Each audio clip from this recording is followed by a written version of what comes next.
Welcome to The Note, I'm Mica. We knew the Xbox One X was selling, decently. GameStop ran out of its stock in just one day last week, but so far, we haven't really had much of an idea of the scale of those shipments and just really how well it was doing. But now, we finally have the tiniest bit of an idea based on some data out of the UK.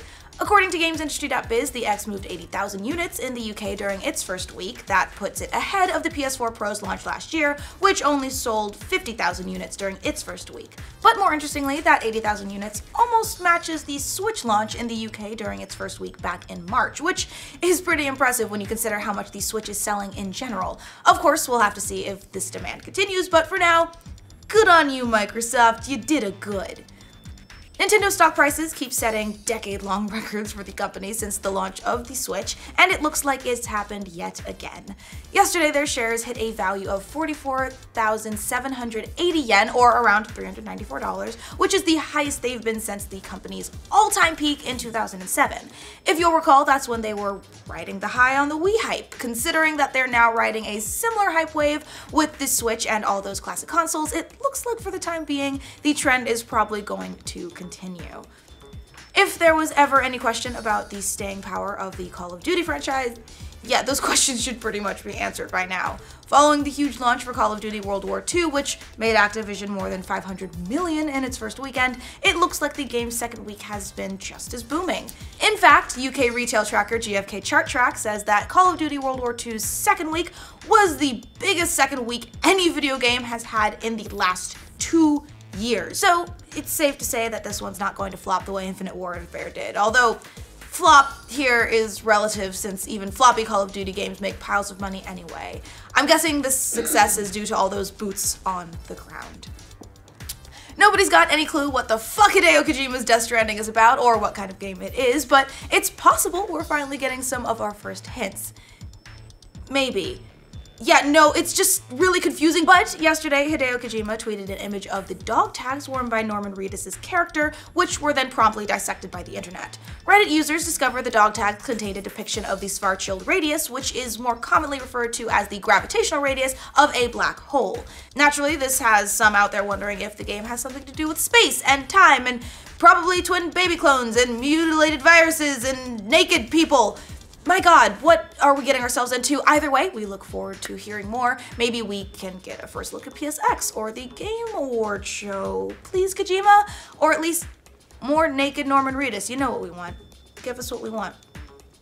And speaking of the Game Awards, the full list of nominees for Jeff Keighley's annual show are now live. As always, the categories span the full spectrum of gaming and the industry, including nominees for Best Direction, Best Narrative, Best Performance, Best Action Game, Best RPG, etc. But of course, the big ticket category is Game of the Year. And that list of nominees includes Breath of the Wild, Super Mario Odyssey, Horizon Zero Dawn, Persona 5, and PlayerUnknown's Battlegrounds, which makes sense, seeing as how each of those games lead the pack with at least 5 or 6 nominations for other categories across the board. If you want to make your voice heard, you can head to the website GameAwards.com and vote now. The show airs on December 7th. HTC just announced that it's introducing a new standalone VR headset and canceling plans for another. The company has revealed the Standalone Vr Focus, which experts say should be the first standalone headset to be released with 6 degrees of freedom, which refers to the amount of freedom of movement your body has in a 3-dimensional space. We don't have a release date yet or really any info on its specs, but we do know that the Focus runs on a Qualcomm Snapdragon 835 chip and uses inside-out positional tracking. Oh, and speaking of VR headsets, remember the standalone Google Daydream headset? Yeah, it's not coming to the US. HTC and Google say that they're canceling plans to bring it to the States, so sorry to crush your Google dreams. We have got some big movie/video game news. Plans are in the works for an animated Super Mario Bros. Movie that would be made by the studios behind Minions and Despicable Me. Hopefully there won't actually be any Minions in this movie. According to the Wall Street Journal, Nintendo is in talks with Illumination Entertainment and Universal Pictures to bring Mario back to the screens since the first time since the 1993 Super Mario Bros. Movie starring Bob Hoskins. Y'all remember that one? It's good, right? This comes after Nintendo CEO Tatsumi Kimishima told a Japanese newspaper last year that they were in talks to possibly create movies based on its characters. So we'll see if anything comes of this, but it definitely sounds like some big players are involved. It looks like a TV series based on the Hitman video games is going to be a thing. It's being developed for the streaming service Hulu, and here's a cool twist. The pilot will be written by the guy who created the John Wick movies. Now that's a great match! In addition to writing the pilot, Derek Kolstad will also be an executive producer on the series. We're not sure yet what the series will look like, but as you probably know, the games center around the assassin Agent 47, who is a certified badass. The franchise has sold more than 25 million games since being released in 2000, and 2 more games are currently in development by IO Interactive. I know I'm excited to see this. Hitman is a pretty cool franchise. If you've been waiting for a sequel to Mad Max Fury Road, you better keep waiting. That's because director George Miller and the studio are not getting along these days. And of course, it has to do with, what else? Money. Deadline reports that Miller is suing Warner Brothers over a $7 million bonus that he says he's owed from the 2015 movie. Holy crap, 2015? I feel ancient. Miller says that he was owed the bonus from the studio if the movie's budget was under $157 million. The film actually ended up over budget, but Miller says that's because of decisions made by Warner Brothers, not him. Warner Brothers denies the allegations, and hopefully they can get this all worked out so we can have some badass, flame-throwing, guitar-playing sequel. It looks like we'll be getting Wonder Woman 2 a bit sooner than expected. The sequel to this year's smash hit will now release November 1st, 2019 instead of December 13th as originally scheduled. So why the change? Well, 2 words: Star Wars.